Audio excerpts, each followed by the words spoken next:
In the least surprising move of the weekend, Governor Newsom sprinted to the defense of all of the rioters, the illegals, the agitators, and dared President Trump to come at me, bro.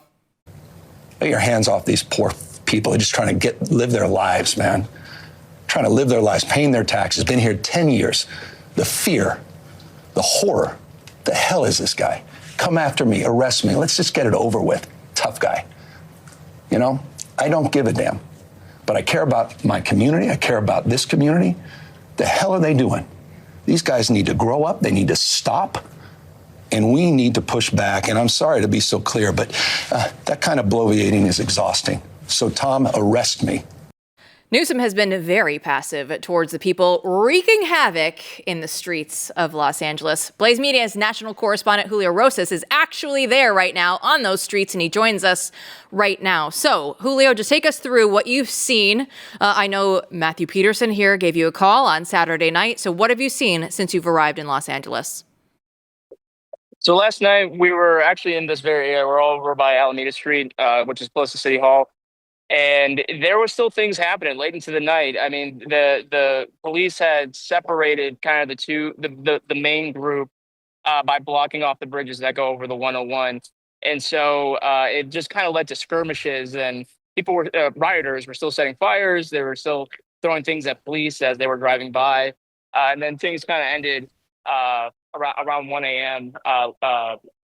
Earlier this morning. And so right now, another large crowd, which is, I don't know if you can see behind me. They had a march again through kind of the downtown, by the federal building, and it's actually right now. Truthfully, it is actually peaceful, if not tense at times, because they're having like a little mini concert behind me. So Julio, first off, thanks for going out there for us on such short notice.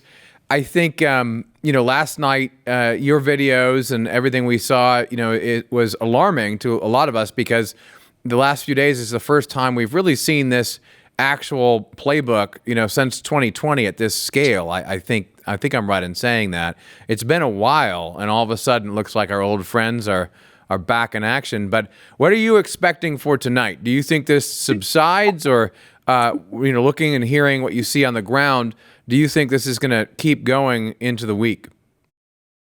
I mean, it depends. I mean, there were more raids by ICE and HSI and Border Patrol today. Apparently, there was about 12, and it didn't garner the reaction that those similar operations had on Friday, Saturday, and a little bit into Sunday. So I think it just depends on how quickly people are able to respond to when they see it, because the reason why that things escalate so quickly during these operations is because there's all these social media accounts and networks that alert people that, hey, this is going down at this exact address. And so it really just depends on how effective these far left networks are. And it also just depends on whether or not they want to actually confront not just the police, but the military that could even comprise of the Marines. And so we'll see what happens when that deployment actually goes into full effect. Yeah, we heard that all the reports this afternoon that we would see the Marines being deployed there to Los Angeles. So you haven't seen anything of that quite yet. But what do you expect to see? Just knowing the area that you're in right now and what they could potentially be doing. Well, at a minimum, the rallies are going to continue. I mean, school's out for all the students. I think the turnout's a little bit smaller today just because it is Monday as opposed to the weekend. But actually, right before we went on air, the city just finished cleaning up the 4 to 5 Waymo cars that were set on fire just yesterday. So it took a long time for that cleanup to happen. And so I think once everything kind of calms down after the deployment, then I think it's a matter. The next question is, what's the next city going to kind of experience a similar level of unrest? Because I talked to a guy at ICE today, and I said, hey, is what's happening in Los Angeles going to kind of tone things down for your guys' operations? And he said no. He said no, we're still going full ahead. So do you have any beat on how the Marines and how the National Guard is going to be used, or maybe is started to be used yet? Well, because of the way that they were authorized, because it wasn't underneath the Insurrection Act, Right. and so they do have federal powers that, when called upon by the president, as opposed to the governor. So they are kind of limited in basically just protecting federal infrastructure and federal property, and that does help, believe it or not, because then officers who would be tasked with being in that defensive posture would then be able to actually go out and address any public safety concerns. And so I would imagine the Marine Corps, again, being authorized underneath that, would be in a similar position. Well, it's interesting because we have LA Mayor Karen Bass, of course, jumping back into this story once again. She blames ICE for all of the riots that are happening. Let's go ahead and watch that from earlier today. I just have to say that if you dial back time and go to Friday, if immigration raids had not happened here, we would not have the disorder that went on last night. I will tell you that it is peaceful now, but we do not know where and when the next raids will be. That is the concern, because people in the city have a rapid response network. If they see ICE, they go out and they protest. And so it's just a recipe for pandemonium that is completely unnecessary. Nothing was happening here. Los Angeles was peaceful before Friday. Julio, if it wasn't for all those ICE agents out there trying to do their jobs, everything would have been fine, according to Karen Bass. Yeah, that's absolutely not true. I mean, I was here back in February where there were protests, not just for a normal enforcement operation. And there were, one of the school walkouts, because it was February, one of the high school walkouts made its way to the front of City Hall. And there was a bunch of fighting, and a student got stabbed by another student. I mean, it was absolute chaos. And even just a couple weeks ago, here in Los Angeles, it wasn't related to ICE or immigration, but police tried to break up this party that I guess didn't have a permit or something.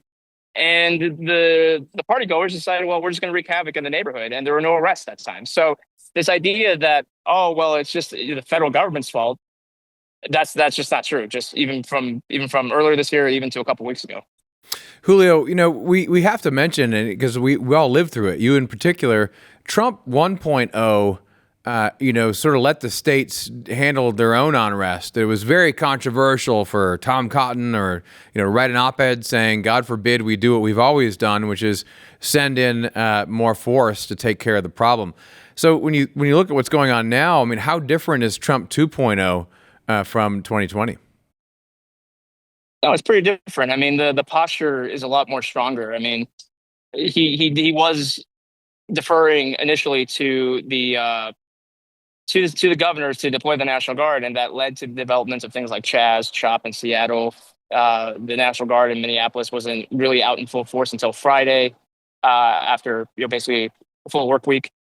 So the fact that he activated the National Guard on day 2 instead of waiting a few more days, because clearly Karen Bass wasn't going to ask for it, and Gavin Newsom wasn't going to call it in, and clearly things were getting out of hand. I mean, the chief of police just yesterday said that they're going to probably have to work with more National Guard because they lost control of the city for large parts of the day yesterday and Saturday. So it's definitely a lot more decisive, right? And I can tell you that when things spiral out of control, every minute counts when it comes to a response, and when it comes to actually being able to allow people to have a protest like they're having right now. And so far they haven't done anything overtly illegal, so there's no need to crack down on them. But when you let it fester for so long, it could lead to violence and massive destruction. Yeah, and you know what? The sun is still shining there. I think that things could definitely take a turn once the sun goes down. Follow Julio Rosas and The Blaze on X.